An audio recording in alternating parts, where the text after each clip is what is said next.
Changing dot coloring in L2 data mapping is extremely easy. So if you're using any database or application from L2, it's always going to work the same. We're going to be working with the New York State voter file application to start. Right now it's colored by red for Republican, blue for Democrat, gray for independent or nonpartisan. So what we're going to do now is change it to, say, ethnicity. So we'll click the caret next to individual demographics, go to ethnicity, go to broad ethnic groupings, and then click on the 3 dots next to broad ethnic groupings. This will instantly change the map to a new coloring. And I'll zoom down to the New York area for an example. So you can see where there are individual areas where you have large pockets of East and South Asians, Hispanics, Europeans or whites, and African Americans, and of course where there's a whole lot of overlap in between.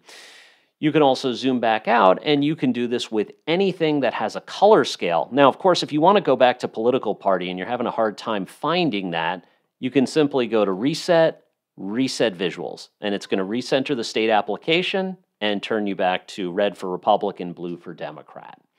You can, of course, do this with anything that has a color scale, including, say, income. We'll go down here to lifestyle data, income, estimated income range. Again, click on the dots, and the dot coloring updates. Some of the other things you can do with dot coloring as well, if you open up here, you can change the dot size. Right now it's set to auto, so as you zoom in or zoom out, it's going to adjust.